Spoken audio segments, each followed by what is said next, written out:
നമസ്കാരം. Master mind of knowledge astrology Malayalam 2025 August മാസം 18 തിങ്കളാഴ്ച ദിവസത്തെ ജ്യോതിഷപരമായ പ്രത്യേകതകൾ പ്രിയപ്പെട്ട ജ്യോതിഷ വിശ്വാസികളുമായിട്ട് പങ്കുവെക്കുന്നു. എല്ലാ പ്രിയപ്പെട്ട ജ്യോതിഷ വിശ്വാസികളെയും സ്നേഹത്തോടെ സ്വാഗതം ചെയ്യുന്നു. ആദ്യമായിട്ട് ഈ ചാനൽ കാണുന്ന പ്രിയപ്പെട്ടവർ ഈ ചാനൽ ഒന്ന് സബ്സ്ക്രൈബ് ചെയ്യുക, ലൈക്ക് ചെയ്തുകൊണ്ട് തന്നെ വീഡിയോ കാണുവാൻ താല്പര്യം കാണിക്കുക, നല്ല നല്ല കമന്റുകൾ രേഖപ്പെടുത്തുക, എല്ലാ ദിവസവും വീഡിയോ കാണുവാനും താല്പര്യപ്പെടുക. 2025 ഓഗസ്റ്റ് മാസം 18 തിങ്കളാഴ്ച ദിവസം എന്ന് പറയുന്നത് മലയാള തീയതിയിൽ വരുമ്പോൾ 1201 ആണ്ട് ചിങ്ങമാസം 2 തീയതിയാണ്. ഇന്ത്യൻ തീയതിയിൽ പറയുമ്പോൾ ശ്രാവണ മാസം 27 സൂര്യോദയ സമയം രാവിലെ 6:18, അസ്തമയ സമയം വൈകുന്നേരം 6:34. ഉദയാൽപരം തിഥി ദശമി തിഥിയാണ്. ഉദയാൽപരം നക്ഷത്രം മകര നക്ഷത്രമാണ്. മകര നക്ഷത്രം ആരംഭിക്കുന്നത് തിങ്കളാഴ്ച പുലർച്ചെ 3:16 സൂര്യോദയത്തിന് മുമ്പ് തന്നെ നക്ഷത്രം ഉദിച്ചു വരുന്നു.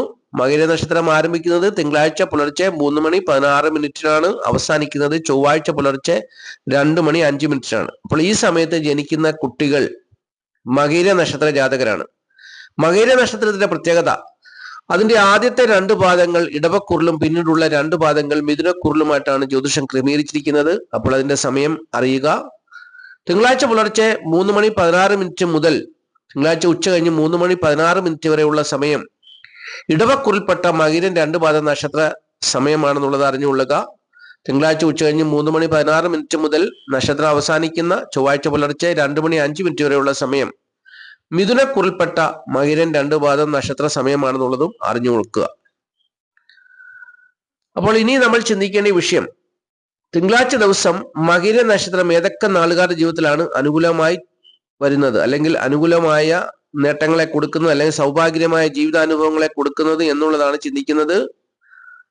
അപ്പോൾ തിങ്കളാഴ്ച ദിവസം മകര നക്ഷത്രത്തിന്റെ അനുകൂലമായ സ്വാധീനം കൊണ്ട് അവിട്ടം, ചതയം, ഭരണി, രോഹിണി, രേവതി, അത്തം, ചിത്തിര ഇത്രയും നാളുകാർക്ക്, ചിത്ര എന്ന് പറഞ്ഞാൽ കന്നിക്കുറിൽപ്പെട്ട ചിത്ര 2 പാദം എന്നീ നാളുകാർക്ക് സൗഭാഗ്യമായ ജീവിതാനുഭവങ്ങൾ പ്രതീക്ഷിക്കാവുന്ന ദിവസമാണ് തിങ്കളാഴ്ച പുലർച്ചെ 3:16 മുതൽ ചൊവ്വാഴ്ച പുലർച്ചെ 2:05 വരെയുള്ള സമയം എന്നുള്ളത് അറിഞ്ഞുകൊള്ളുക.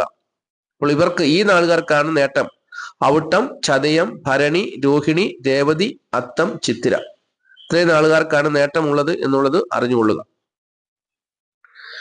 ഈ മകര നക്ഷത്രം പ്രതികൂലമായി സ്വാധീനിക്കുന്നതുകൊണ്ട് ജീവിതത്തിൽ പ്രതിസന്ധികളും പ്രശ്നങ്ങളും ഒക്കെ ഉണ്ടാകുവാൻ സാധ്യതയുള്ള നാളുകാർ അവിചാരിതമായി, ഒട്ടും പ്രതീക്ഷിച്ചില്ല അങ്ങനെ ഒരു ദാരുണ സംഭവം ഉണ്ടാകുമെന്ന്, അല്ലെങ്കിൽ ആ വ്യക്തി ശത്രുത കാണിക്കുമെന്നോ അല്ലെങ്കിൽ പിണങ്ങുമെന്നോ അങ്ങനെ ഒരു വിഷയം ഉണ്ടാവുമെന്ന് ഒരിക്കലും പ്രതീക്ഷിച്ചില്ല എന്ന് ആൾക്കാർ പറയുമല്ലോ. എന്ന് പറയുന്നത് പോലെ അപ്രതീക്ഷിതമായ പ്രതിസന്ധികളും പ്രതികൂലങ്ങളും തീരാവേദനകളും അതുപോലെ ശത്രുതകള്, നിന്ദകള്, പരിഹാസങ്ങള്, അങ്ങനെയുള്ള പ്രശ്നങ്ങൾ, ആരോഗ്യ പ്രശ്നങ്ങളൊക്കെ ഉണ്ടാകുവാൻ സാധ്യതയുള്ളത് മിഥുനക്കുറിൽപ്പെട്ട മകരൻ 2 പാദം, തിരുവാതിര, പുണർതം, മുക്കാൽ നാളുകാർക്കാണ്.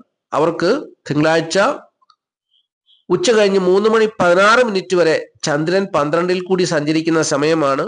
അപ്പോൾ ചന്ദ്രൻ 12 കൂടി സഞ്ചരിക്കുന്ന സമയത്ത് ശനിയുടെ ദൃഷ്ടി ചന്ദ്രനുമേൽ, ശനിയുടെ കാൽ ദൃഷ്ടി ചന്ദ്രനുമേൽ പതിക്കുന്നുണ്ട്. അപ്പോൾ മിഥുനക്കുറിൽപ്പെട്ട മകരൻ 2 പാദം, തിരുവാതിര, പുണർതം, മുക്കാൽ നാളുകാർ തിങ്കളാഴ്ച ഉച്ച കഴിഞ്ഞ് 3:16 വരെ സൂക്ഷിക്കണം.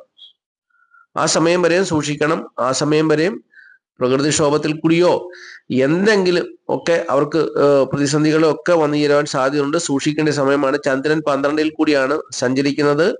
അപ്പോൾ അതുകൊണ്ട് ഈ ചന്ദ്രനുമേൽ ശനിയുടെ ദൃഷ്ടിയുണ്ട്. അപ്പോൾ ശനിദോഷം, പ്രത്യേകിച്ച് ശനിയുടെ ദോഷമുള്ളവരൊക്കെ, ശനി ജനിച്ച സമയത്ത് ശനി പ്രതികൂലമായി നിൽക്കുന്ന ജാതകരൊക്കെയും തന്നെ സൂക്ഷിക്കേണ്ട സമയമാണെന്നുള്ളത് അറിഞ്ഞുകൊള്ളുക. വീണ്ടും തുലാക്കൂറിൽപ്പെട്ട ചിത്ര 2 പാദം, ചോതി, വിശാഖ, മുക്കാൽ നാളുകാരും തിങ്കളാഴ്ച ഉച്ച കഴിഞ്ഞ് 3:16 വരെ സൂക്ഷിക്കേണ്ട സമയമാണ്. അഷ്ടമത്തിൽ കൂടി ചന്ദ്രൻ സഞ്ചരിക്കുന്നു. ഈ ചന്ദ്രനെ ശനി വീക്ഷിക്കുന്നു. അപ്പോൾ അവിടെയും അവർക്കും പ്രശ്നങ്ങളൊക്കെ ഉണ്ടാകുവാൻ സാധ്യതയുണ്ട് എന്നുള്ളതാണ് അറിഞ്ഞിരിക്കേണ്ട കാര്യം. അതുപോലെ തന്നെ ധനുക്കൂറിൽപ്പെട്ട മൂലം, പൂരാട, ഉത്രാടം, കാൽ നാളുകാരെ സംബന്ധിച്ച് അവരും സൂക്ഷിക്കേണ്ട സമയമാണ്. തിങ്കളാഴ്ച ദിവസം ഉച്ച കഴിഞ്ഞ് 3:16 വരെയുള്ള സമയത്ത് അവർക്കും രോഗവും ശത്രുതയും കടബാധകളും ഒക്കെ വന്ന് അവർക്കും മാനസികമായിട്ടുള്ള ബുദ്ധിമുട്ടുകളും പ്രയാസങ്ങളും പ്രതിസന്ധികളും ഒക്കെ ഉണ്ടാകുവാൻ സാധ്യതയുണ്ടെന്നുള്ളതും അവരും അറിഞ്ഞിരിക്കുക. അപ്പോൾ പ്രത്യേകിച്ച് ഇത്രയും നാളുകാരാണ് വളരെ സൂക്ഷിക്കേണ്ടത് എന്നുള്ളതാണ് പറഞ്ഞു തരുവാനുള്ളത്. അപ്പോൾ അതാണ് പ്രത്യേകിച്ച് അറിഞ്ഞിരിക്കേണ്ട കാര്യം. ഇതുകൂടാതെ ചോതി, കാർത്തിക, അശ്വതി, ഉത്രട്ടാതി എന്നീ 3 നാളുകാരും ശ്രദ്ധിക്കുക. കാർത്തിക, അശ്വതി, ഉത്രട്ടാതി എന്നീ 3 നാളുകാരും ശ്രദ്ധിക്കുക. ഏതെങ്കിലും വിധത്തിൽ ടെൻഷൻ അടിക്കാനുള്ള എന്തെങ്കിലും കാര്യങ്ങളൊക്കെ അവരെ തേടി വരുവാനും സാധ്യതയുള്ള ദിവസമാണെന്നുള്ളതും ഈ നാളുകാരും അറിഞ്ഞുകൊള്ളുക. ബാക്കിയുള്ള നാളുകാരെ കുറിച്ച് ചിന്തിക്കുമ്പോൾ സുഖദുഃഖ സമ്മിശ്രമായ ജീവിതാനുഭവമായിരിക്കും എന്നുള്ളതും അറിയുക. ഇനിയും തിങ്കളാഴ്ച ദിവസത്തെ ശുഭസമയം പറഞ്ഞുതരാം. തിങ്കളാഴ്ച ദിവസം രാവിലെ 6:18 മുതൽ 7:48 വരെയുള്ള സമയം ശുഭസമയമാണ്. പിന്നീട് 10:48 മുതൽ ഉച്ചകഴിഞ്ഞ് 3:18 വരെയുള്ള സമയവും ശുഭസമയമാണ്. ഈ സമയം നോക്കി പ്രധാനപ്പെട്ടതായ കാര്യങ്ങളൊക്കെ ചെയ്തെടുക്കുക.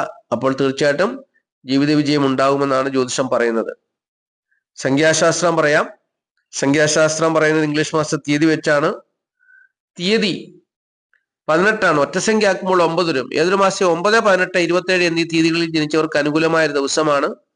മഞ്ഞ, ഇളനീല, ഇളം ചുവപ്പ് എന്നീ നിറങ്ങളുള്ള വസ്ത്രങ്ങൾ ധരിക്കുക. അങ്ങനെ വസ്ത്രങ്ങൾ ധരിക്കുന്നവരുടെ പേരിൽ ഇംഗ്ലീഷ് അക്ഷരമാലയിലെ AIJQY എന്നീ അക്ഷരങ്ങൾ കൂടി ഉണ്ടെങ്കിൽ തീർച്ചയായിട്ടും സൗഭാഗ്യമായ അനുഭവങ്ങളൊക്കെ അവർക്ക് വന്നു ചേരുമെന്നാണ് സംഖ്യാജ്യോതിഷം പറയുന്നത്. സംഖ്യാജ്യോതിഷത്തിൽ വിശ്വസിക്കുന്നവർ, അതായത് ഏതൊരു മാസത്തെയും 9, 18, 27 തീയതികളിൽ ജനിച്ചവർ മാത്രം അറിഞ്ഞിരിക്കേണ്ട ഒരു കാര്യമാണ്. അവർക്ക് വേണ്ടിയാണ് സംഖ്യാശാസ്ത്രം വരുന്നത്.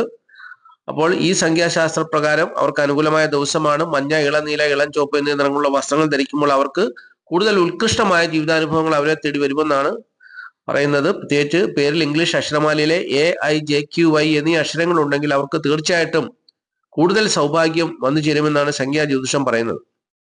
ഇനി ഈ അധ്യായത്തിൽ പറയുവാനുള്ള ഒരു കാര്യം, തിങ്കളാഴ്ച ദിവസം ധനപരമായിട്ടുള്ള നേട്ടം ഏതൊക്കെ നാളുകാർക്കാണ് ഉണ്ടാകുക, ധനവിഷയത്തിൽ ഇടപെട്ടാൽ വിജയിക്കുന്ന നാളുകാർ ഏതൊക്കെയാണെന്നാണ് പറയാൻ പോകുന്നത്. രോഹിണി, പൂയം, അനിഴം, പൂരാടം, പൂരം, ചിത്തിര, അവിട്ടം, ഉത്രട്ടാതി, ഭരണി, മകയിരം ഇത്രയും നാളുകാർക്ക് ധനപരമായ വിഷയങ്ങൾ കൈകാര്യം ചെയ്യാൻ അനുകൂലമായ ദിവസമാണ്. ധനവിഷയം കൈകാര്യം ചെയ്താൽ വിജയിക്കുന്ന ദിവസമാണ്.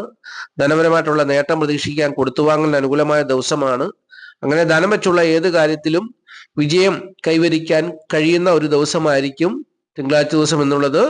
രോഹിണി, പൂയം, അനിഴം, പൂരാടം, പൂരം, ചിത്തിര, അവിട്ടം, ഉത്രട്ടാതി, ഭരണി എന്നീ നാളുകാർ അറിഞ്ഞുകൊള്ളുക. അപ്പോൾ ഇത്രയും കാര്യങ്ങളാണ് ഈ അധ്യായത്തിൽ കൂടി പ്രിയപ്പെട്ടവരായിട്ട് പങ്കുവച്ചത്. ഈ വീഡിയോ കാണുന്ന എല്ലാ പ്രിയപ്പെട്ടവരെയും മഹാദേവനെ അനുഗ്രഹിക്കട്ടെ. എല്ലാ പ്രിയപ്പെട്ടവർക്കായിട്ട് ഞാൻ പ്രത്യേകിച്ച് മഹാദേവനോട് പ്രാർത്ഥിക്കുന്നു. മഹാദേവ, ഈ വീഡിയോ കാണുന്ന എല്ലാ പ്രിയപ്പെട്ടവരെയും മഹാദേവനെ അനുഗ്രഹിക്കണം. അവരുടെ വ്യക്തിപരമായ ജീവിതത്തിൽ, അവരുടെ കുടുംബ ജീവിതത്തിൽ, ദാമ്പത്യ ജീവിതത്തിൽ, അവരുടെ മക്കളുടെ ജീവിതത്തിൽ, അവരുടെ തൊഴിൽ മേഖലയിൽ, അവരുടെ വ്യാപാര വ്യവസായ മേഖലകളിലൊക്കെയും മഹാദേവന്റെ അനുഗ്രഹവും മഹാദേവന്റെ സംരക്ഷണവും അവർക്ക് ഉണ്ടായിരിക്കണം. മഹാദേവൻ എല്ലാവരെയും അനുഗ്രഹിക്കണം. മഹാദേവന്റെ സന്നിധിയിൽ എല്ലാവരെയും സമർപ്പിച്ചുകൊണ്ട് പ്രാർത്ഥിക്കുന്നു. ഓം നമഃ ശിവായ, ഓം നമഃ ശിവായ, ഓം നമഃ ശിവായ. നന്ദി, നമസ്കാരം.